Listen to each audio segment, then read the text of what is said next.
Hello again. We're going to be solving quadratic equations by doing something called completing the square. And completing the square is basically manipulating an equation to make it more approachable in terms of graphing. Although I think sometimes when students do completing the square, they do something where they just solve for a linear equation and they don't actually graph it.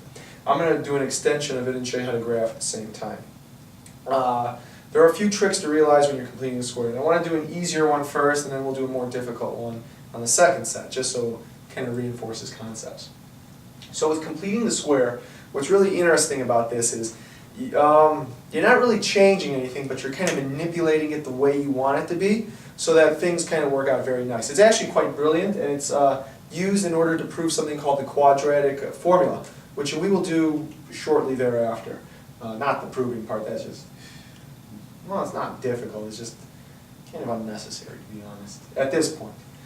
Anyways, with that said, you can use completing the square on any quadratic equation that you want. It's not always the easiest method to use though, so it's not something that is very advisable. But in directions on a test, etc., or homework or a quiz, if it asks you to complete the square, then you need to know how to complete the square. And basically it's like a tool in your bag to be able to graph and solve quadratic functions. It's just another method of doing it. That's basically what it is. Most students don't like the quadratic formula, but I have to say it's probably the best way to do any type of problem. Not necessarily with the graph, but in terms of finding the roots. This gives you a different overview. So let's get started. I have y equals x squared, subtract 16x plus 15.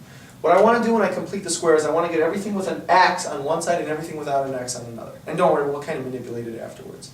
If you've done it differently, it'll all come out the same.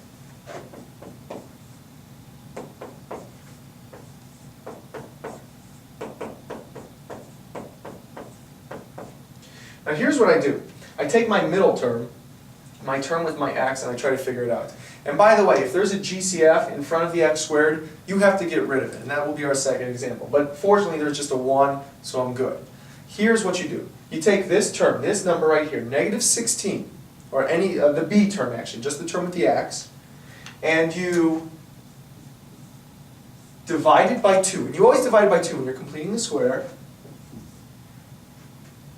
And what's negative 16 divided by 2?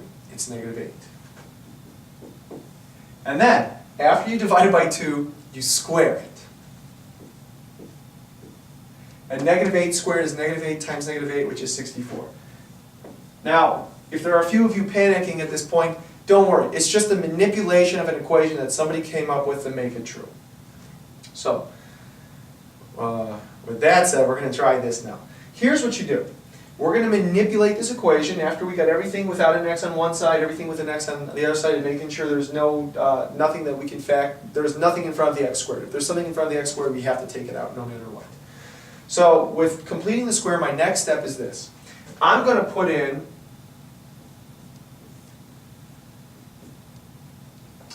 I don't actually know if you can even see that far through, so I'll just write it underneath.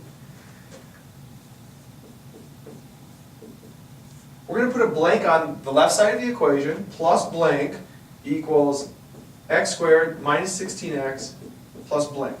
I'm going to put in a number on both sides of the equation. I'm just going to go ahead and put a number down. And what I'm going to do is I'm going to put the same number on this side and the same number on this side so it balances out. I'm actually kind of inventing my own math. It's actually called the additive property of addition, I think, or equalities, or something like that. It's additive property of equalities. Maybe that's it. So I'm going to add this 64. This number that I divided by 2 and then squared is the number I'm going to put in this blank. So I'm going to put a 64, and I'm going to put a 64. Bear with me though, because it's actually quite cool. So I've got y, and then negative 15 plus 64 really quickly is 5449 equals, now here's the whole purpose of putting in this blank. What it does is this. It makes me turn a trinomial into a binomial. It makes this side of the equation factorable. And what I have to do is I have to pick a number that works perfectly. Well, what happens is x squared minus 16x plus 64 is the same thing as x subtract 8. And that's why I put parentheses around here so that you can reference this again. So it's subtract 8 squared. Bam. If you don't believe me, try it. Try x subtract 8 times x subtract 8, multiply it out by foiling or double distributing or whatever you want to call it, and it will come out to x squared minus 16x plus 64. Now, I'm not doing anything to the equation. I didn't actually change it at all. All I did was I subtracted 15 from both sides, and then I just decided to put a 64 down.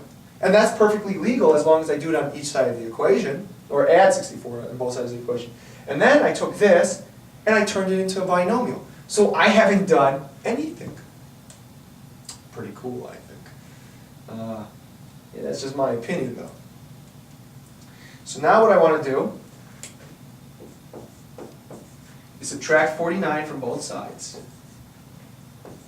Y equals x subtract 8 squared minus 49. This is something called vertex form. So I'm going to go ahead, let you go ahead and kind of absorb it down. You know, that's 8 squared, 64, bam. 64 minus 15, 49, subtract it again. Oh, okay, good.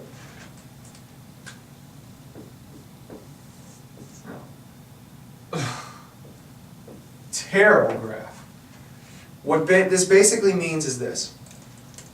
I know my vertex. This is something called vertex form. It's going to be a positive graph because there's no negative in front of there, so it's going to go up. And what this does is it locates my vertex for me. And my vertex is this x value, the opposite of it. So if it's negative 8, then my vertex is actually at positive 8. 1, 2, 3, 4, 5, 6, 7, 8. And my y value for my vertex is at negative 49. So my vertex is at 8, comma, negative 49, and the graph goes up. What it looks like, I really don't know. But what it helps you ascertain is where the vertex is.